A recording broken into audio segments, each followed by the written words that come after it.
Hi everyone and welcome to Brooklyn's Book Talk. Today I'll be doing my first wrap-up video. I'll be talking about all of the books, well not all of the books, but pretty much my highlights of the month.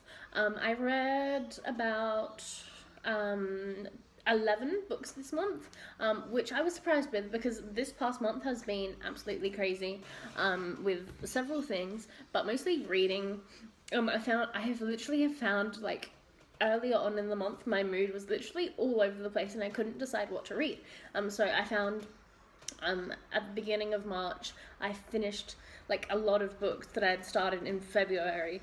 So that truthfully to start with was the beginning of my March book reading and what I would finish, and honestly just from there truthfully I don't even think I read that many books that were on my TBR because I keep getting distracted by books from the library and all that sort of thing, as you would, because I'm such a sucker for temptation, and I find temptation every time I go to work, so there. Anyway, I'll stop ranting and I'll get on to my reading wrap-up. So some of these books I would have already talked about in earlier videos, which you can find on my channel, but some I'm yet to discuss, but the videos for will be coming soon.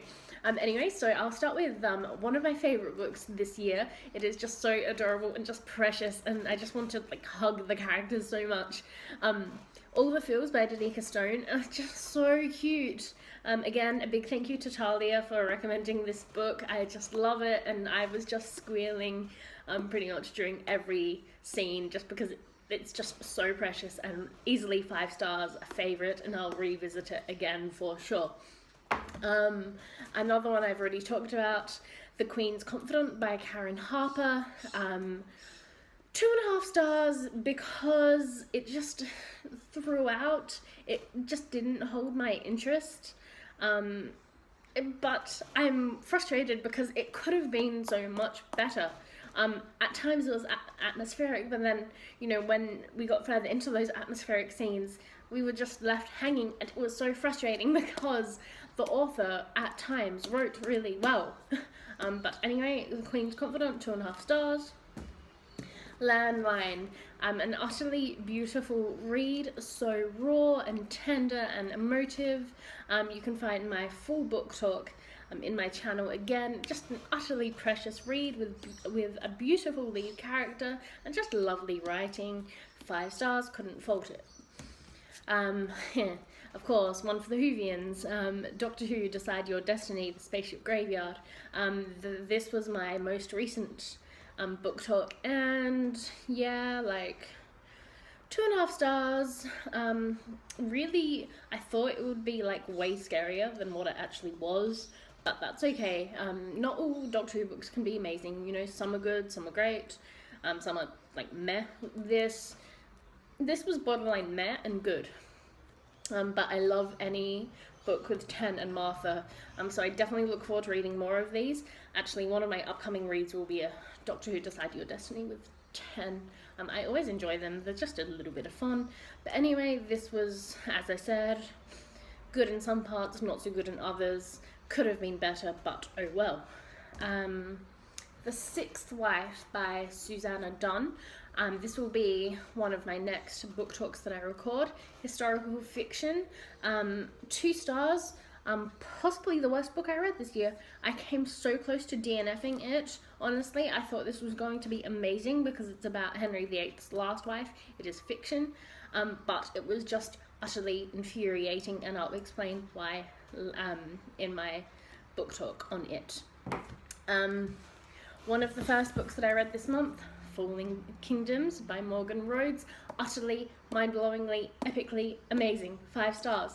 And of course, just recently I finished book 2, Rebel Springs, which was even better than book 1, which I didn't think was possible. And this was just so good, and the characters just evolve so much, and they are so badass and sassy and just amazing, and I cannot wait to read book 3. The wait is killing me, like, honestly, it is literally killing me, and I cannot wait to read book 3.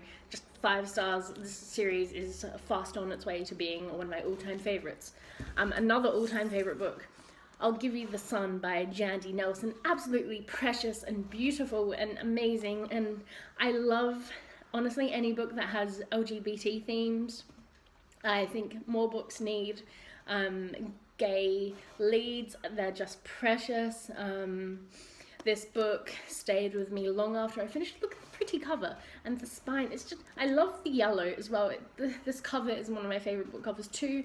But Noah and Jude, who are the main characters, are twins, and they have an amazing bond, which is broken apart because of tragedy and circumstances.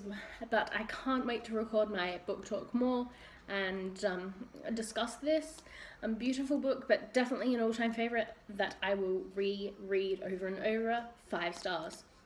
Lastly, Fight Like a Girl, 50 Feminists That Changed the World.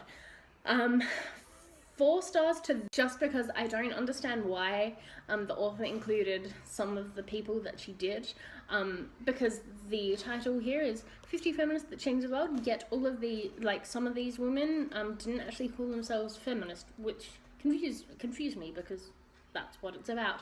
But nonetheless, this was full of amazing stories of women who have just, defied odds and everything, and have just inspired through their amazing work. And I'm definitely going to recommend this book, and I will be recording my book talk on it shortly, so stay tuned for that. Anyway, I say that was a very successful reading month, and I'm definitely looking forward to what April will bring. I'm generally a mood reader, so as I've said earlier on, so there you go. I'm not too sure. I have an idea of what I hope to read, but whether or not I'll actually read them, I'm not too sure. Anyway guys, thank you for watching, happy reading, and I'll see you next time.